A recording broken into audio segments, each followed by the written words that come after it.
복음서를 읽어보면 예수께서 붙잡히시고 그 재판 과정이 자세히 기록되어 있습니다. 가룟 유다의 배신으로 로마의 군인들과 유대 종교 지도자들에 의하여 예수님이 체포를 당하지요.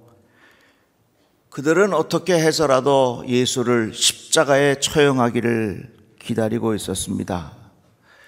그러나 그들은 그렇게 할 수가 없었습니다. 왜냐하면 로마 법에 있기 때문에 유대 지도자라 할지라도 사형을 그들이 집행할 수 없었기 때문에 그렇습니다.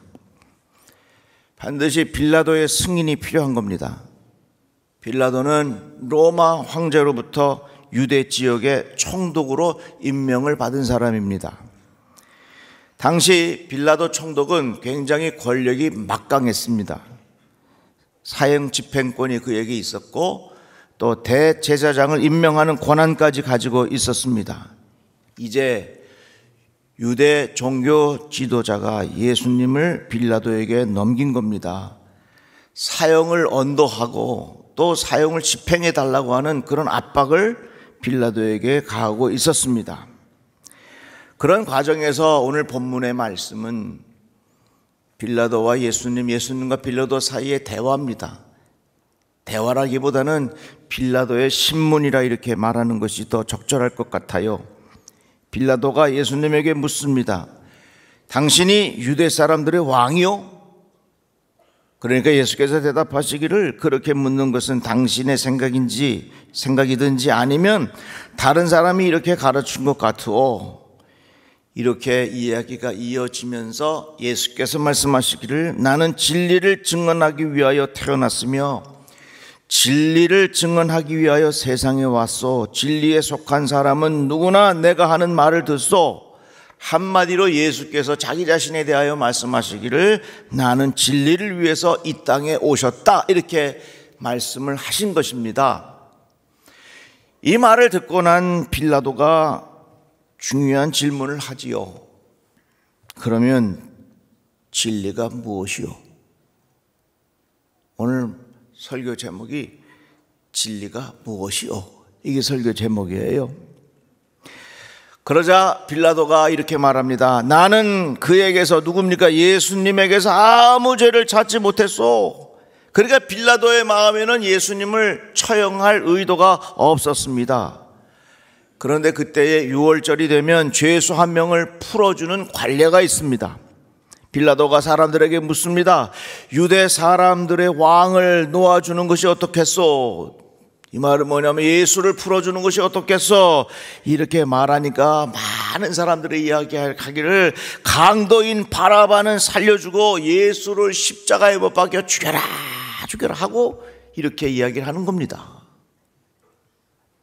결국 예수님을 살려두었다가는 커다란 소요가 일어날 것 같아서 예수님은 십자가를 지고 골고다 언덕을 향하여 가게 되신 것입니다. 여러분, 사람들이 군중으로 외치는 소리가 있어요. 사람들이 군중으로 외친다고 해서 거기 아무런 생각 없이 따라가면 안 돼요. 그 많은 사람들이 예수를 향하여 십자가에 못 박혀 죽여라. 우리에게는 분별력이 필요하다고 하는 것입니다.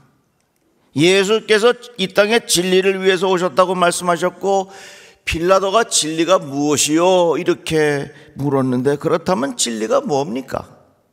오늘 함께 말씀을 나누는데요. 진리는 거짓이 아닌 것이 진리입니다. 예수께서 말씀하시기를 너희는 너희 아비인 악마에게서 났으며 또 아비의 욕망대로 하려고 한다. 그는 처음부터 살인자였다. 또 그는 진리 편에 있지 않다. 그것은 그 속에 진리가 없기 때문이다. 그가 거짓말을 할 때에는 본성에서 그렇게 하는 것이다. 그는 거짓말쟁이이며 거짓의 아비이기 때문이다. 그 안에 진리가 없다. 진리가 없다고 하는 건 뭐예요? 그 안에 거짓이 가득하다고 하는 거예요. 그러니까 진리가 뭐냐? 거짓이 아닌 게 진리예요. 거짓은 뭐냐? 진리가 아니에요. 자, 그 다음에 로마서의 말씀에 보면 사람들은 하나님의 진리를 거짓으로 바꾸고 창조주 대신에 피조물을 숭배하고 섬겼습니다. 하나님은 영원히 찬송 받으실 분입니다. 진리의 기본이 뭐냐? 거짓이 아니라고 하는 것입니다. 여러분, 분별력이 있어서 진리를 따라 살아가시기를 바랍니다. 요즘에 얼마나 많은 사람들이 이리저리 밀려다니면서 살아요. 그런데 그 안에 거짓이 너무 많다는 사실을 우리들은 알아야 합니다. 거짓 뉴스의 세계화라는 말이 있습니다. 가짜 뉴스가 그만큼 많다는 이야기입니다. 가짜 뉴스의 영향력이 훨씬 더 빠르고 멀리 전해집니다. 그래서 이런 표현이 있어요. 진실이 신발을 신고 있는 동안에, 진실이 이제 진짜 진리가 신발을 신고 있는 동안에 거짓은 세상을 반바퀴를 돌아간다는 얘기예요. 얼마나 거짓 정보가 우리 주변에 많은지 몰라요. 어제 여러분 뉴스 보셨나요? 혹시 딥 페이크라는 말이 있습니다. 이 말은 AI를 동원시켜 갖고서 가짜를 만들어냈는데 그 가짜가 너무나도 진짜 같아. 그래서 그걸 딥 페이크라 그렇게 말해요. 보니까 그 가짜를 발견해내는 AI가 있어. 그래가지고서 그 가짜를 틀어놓으면은 그걸 또 AI가 보면은 요건 가짜다 하고서 발견해내. 여러분, 좀 있으면요, 그걸 넘어선 가짜가 또 나와. 조금 지나면 그걸 잡아내는 AI가 또 나와. 그럼 그걸 넘어는 가짜가 또 나와. 그러니까 이 세상은 거짓과 가짜가 계속해서 악순환은 되는 일들이 얼마나 많은지 몰라요. 어떤 사람이 등산을 좋아해요. 새벽에 산길을 따라서 등산을 가는데 갑자기 배가 아픈 거예요. 그래서 사람들도 안 오고 하니까 길 바로 옆에서 이제 실례를 했습니다. 실례를 하고 나니까 좀 민망하잖아요. 그래서 거기다가 돌무더기를 조금 올려놨어. 그 다음날 가봤더니 그 위에 어떤 사람이 돌을 또 올려놨네. 그 밑에 뭐 있어요? 거식이 있어. 그 다음날 가봤더니 그 돌이 더 높이 올라갔어. 그 다음은 가봤더니 그 자기가 실내해 놓은 대로 위로 돌이 쭉 쌓였고, 그 다음에는 사람들이 그 돌 앞에서 전부 다 빌고 앉아있다. 뭐 앞에서 빌고 앉아있어요? 거시기 앞에서. 겉으로 보기에는 그럴듯하고 주변의 사람들이 다 빌고 따라가니까 나도 모르는 사이에 거기 헛된 곳에 거짓에 내게 운명을 맡기는 경우가 얼마나 많이 있느냐 그 말입니다. 남들이 하니까 그것이 거짓인지도 모르고 따라가는 경우가 얼마나 많은지 몰라요. 그래서 우리들은 무엇이 진리고 어디에 진리가 있는지 정확하게 깨닫고 살아야 된다 그 말입니다. 우리는 지금 과학 만능주의에 살아요. 그래서 사람들이 과학이면 모든 것이 진리고 그것이 다 맞는 줄 알고 착각합니다. 과학적으로 증명이 되지 않는 것에 대해서는 받아들이려 하지 않는 생각들이 있어요. 여러분 잘 들어보세요. 과학은 지식의 경계선입니다. 이 말이 뭔지 모르시겠죠? 잘 들어보세요. 이해가 될 거예요. 자, 하늘의 별이 몇 개입니까? 내 눈으로 보니까 한 100개 보여. 망원경을 발명했습니다. 과학을 통해서 망원경을 쭉 보니까 하늘의 이 별이 한 10,000개는 보여. 과학이라고 하는 건 뭐냐면 과학이 발전해서 과학이 발명하면 지식의 경계선이 딱 그거죠. 내가 몇 개까지 볼 수 있냐? 하늘의 별을 10,000개까지 볼 수 있다고 하는 과학을 통해서 지식의 경계선이 딱 만들어지는 거예요. 그 다음에 그 망원경이 더 크게 발명이 됐어요. 그걸 딱 보니까 이제는 10,000개가 아니라 하늘의 별이 100,000개가 보여. 그 과학이 발전하면서 하늘의 별의 지식의 경계선이 100,000개로 쫙 늘어났어. 여러분 생각해 보세요. 지금 우리가 망원경을 통해서 하늘의 별을 볼 수 있는 게 몇 개인지 알 수는 없지만 분명히 과학이라고 하는 것은 지식의 경계를 말하지만 하나님이 지으신 이 세상이 지식의 경계 안에 있느냐 그 말이에요. 과학의 발달을 통해서 망원경으로 한참 보지만 망원경으로 볼 수 없는 지식의 경계를 넘어선 하늘의 별이 얼마나 많아. 수많은 별들이 있어. 그래서요, 우리의 신앙은요, 지식의 경계선 안에 있는 게 우리의 신앙이 아니에요. 영어의 표현을 빌리자면 beyond란 말이 있어요. beyond. 그걸 넘어섰다는 얘기예요. 우리의 신앙은 과학의 지식의 경계선을 넘어서 과학의 눈으로 볼 수 없는 하늘의 별들이 무수히 많다는 것을 받아들이는 거예요. 그러니까 우리의 신앙은요, 지식의 경계선 안에 있는 게 아니라 그걸 넘어서서 하나님께서 주신 말씀의 진리를 따라 살아가는 사람이 지혜로운 사람이라 그 말이죠. 다 같이 아멘. 이러한 확신이 여러분들에게 있기를 간절히 바랍니다. 이같이 진리라고 하는 건 뭐냐? 거짓이 아니라는 얘기예요. 그 다음에 진리의 특징이 있는데 그 진리의 특징은 언제든지 어디서든지 누구에게든지 적용되어야 한다는 것입니다.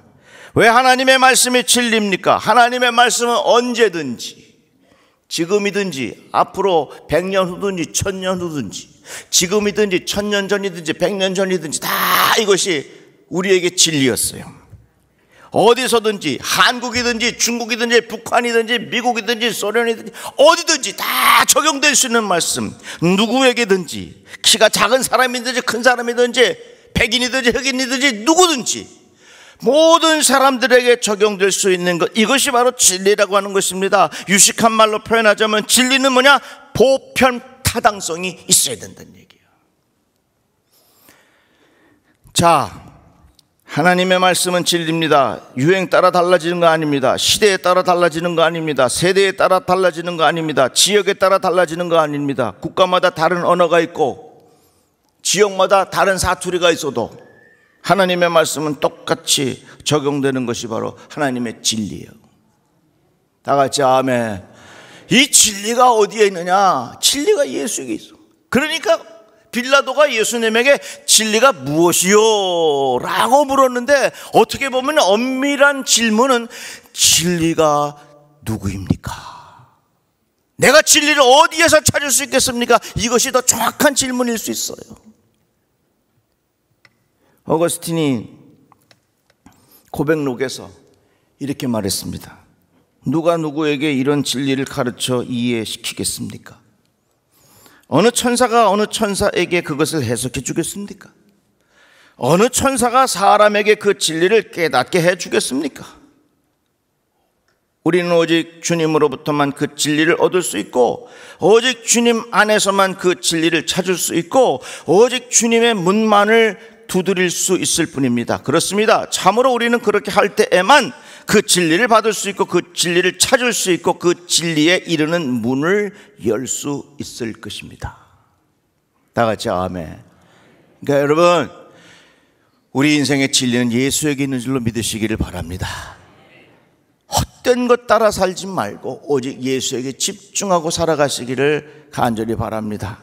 그런데 이 진리는 진리로 연결되는 길이 있어야 돼요.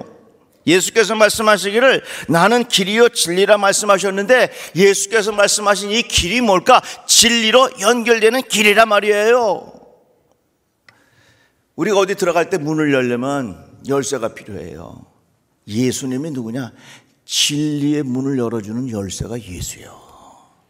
한번 따라해 봅시다. 예수님은 진리의 문을 열어주시는 열쇠가 되십니다.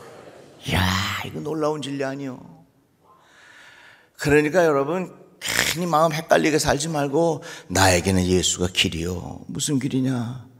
나로 하여금 예수께서 진리로 인도하는 길을 열어주신다. 다 같이 아멘.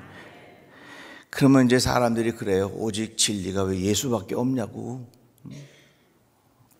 예수께서 말씀하셨잖아요. 이 예수밖에는 다른 아무에게도 구원은 없습니다. 사람들에게 주신 이름 가운데 우리가 의지하여 구원을 얻어야 할 이름은 하늘 아래에 이 이름밖에 다른 이름이 없습니다. 그 이름이 누굽니까? 예수예요. 사람들이 그러죠. 꼭 예수가 진리냐고. 여러분 생각해 보세요. 진리가 하나면 부족해요? 여러분 아버지가 몇 명이면 좋겠어? 아버지가 한 사람이면 족한 거요. 아버지가 손의 명식 대박, 우리 아버지 많아서 좋다. 이야, 그건 인생이 비참해져 꼬여. 한 가지 여쭤봅시다. 태양이 한 서너 개면 좋겠어요? 태양이요? 하나면 좋게. 이 세상의 진리가 예수요. 예수 따라 살아가는 은혜가 여러분들에게 있기를 주의 이름으로 축복합니다. 하나님께서는 모든 사람이 다 구원을 얻고 진리를 알게 되기를 원하십니다. 예수님은 누구십니까? 진리예요. 예수님은 누구십니까? 길이에요. 무슨 길? 진리로 인도해 주시는 길이라고 말이에요. 스탠리 존슨 목사님이라고 인도의 선교사로 평생을 사셨던 분이 있어요. 이 목사님이 인도 오지에서 선교할 때 있었던 일입니다. 울창한 밀림 속에서 선교하다가 그만 길을 잃어버리고 말았습니다. 숲속을 헤매는데 도저히 어디로 가야 할지 모르겠는 거예요. 그런데 보니까 어느 원주민이 마침 나무를 하고 있었습니다. 이 존스 선교사님은 그에게 다가가서 내가 길을 잃었습니다. 나에게 길 좀 가르쳐 주셔서 집으로 돌아갈 수 있게 해 주십시오. 그랬더니 그 원주민이 여기서 꼼짝 말고 기다리라고. 기다리는데 몇 시간을 기다렸냐? 무려 8시간을 기다린 거예요. 캄캄하게 됐어요. 원주민이 나무를 잔뜩 해가지고 이제 집으로 가자고 따라가는데 캄캄하고 길도 하나도 없어. 그냥 막 헤치면서 가는 거예요. 그러니까 이 스탠리 존슨 목사님이 물었습니다. 도대체 길이 어디 있습니까? 그러니까 이 원주민이 대답하기를 길은 없습니다. 내가 가는 곳이 길이 됩니다. 그러더니 결국에 가서는 이 존슨 목사님이 원주민 따라서 자기 집으로 돌아와서 가만히 누워서 생각하는데 예수께서 하신 말씀이 생각나더라는 거예요. 내가 곧 길이요 진리요 생명이니 나로 말미암지 않고는 아버지께로 올 자가 없느니라. 이 말씀을 실감하고 무릎을 꿇고 하나님 앞에 기도했다는 것입니다.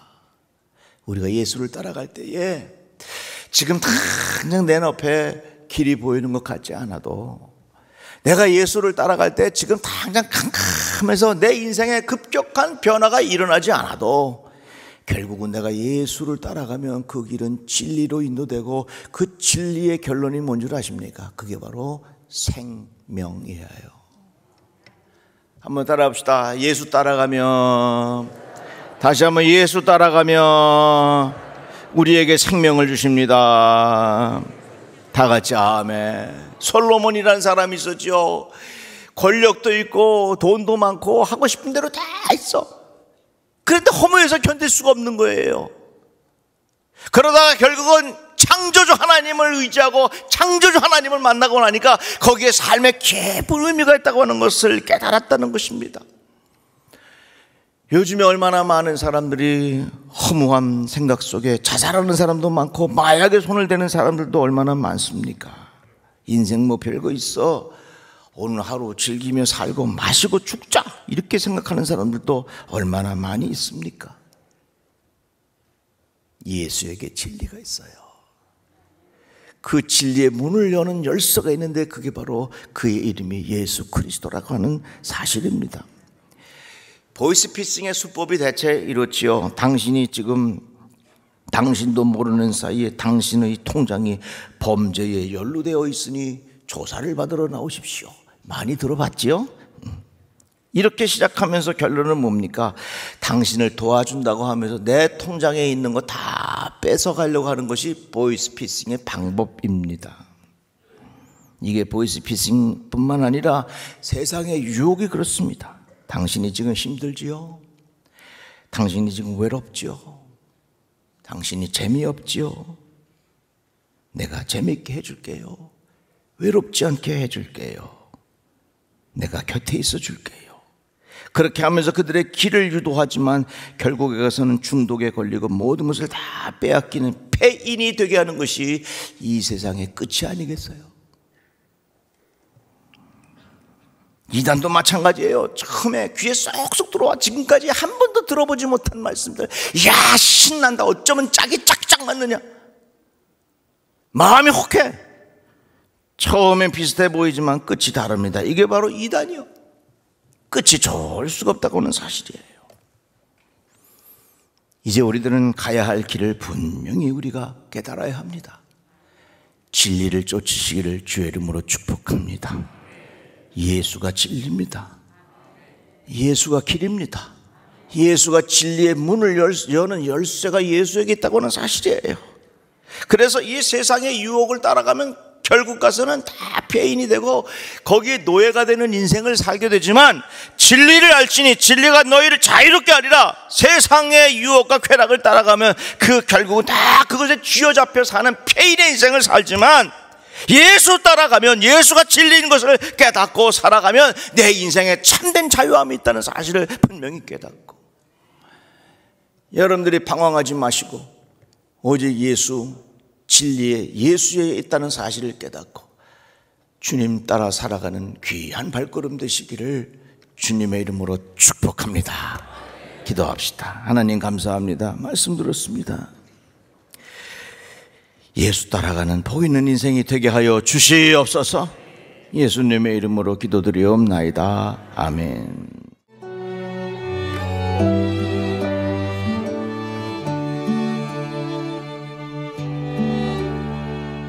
내 맘에 주여 소망 되소서. 주 없이 모든 일 헛되어라.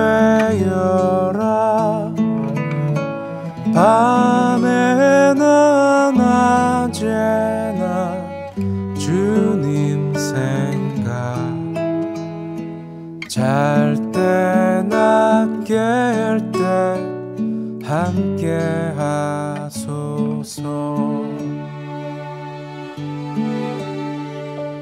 지혜의 주여 말씀으로써 언제나 내 안에 계십소서. 주는 내 아버지, 나는 아들. 주 안에 내가 늘 함께하네.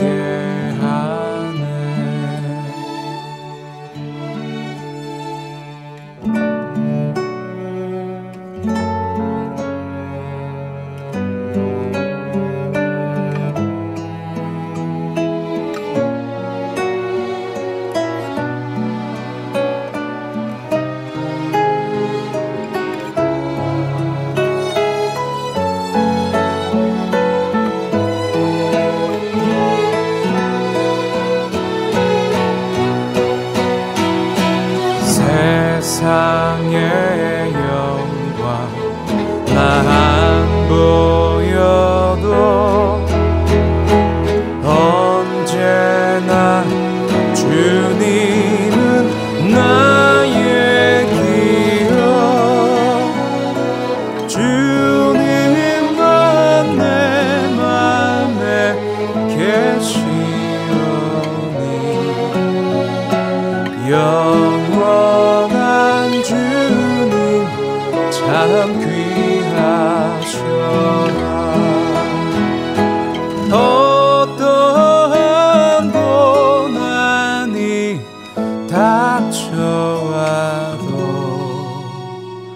만유의 주여 소망 되소서.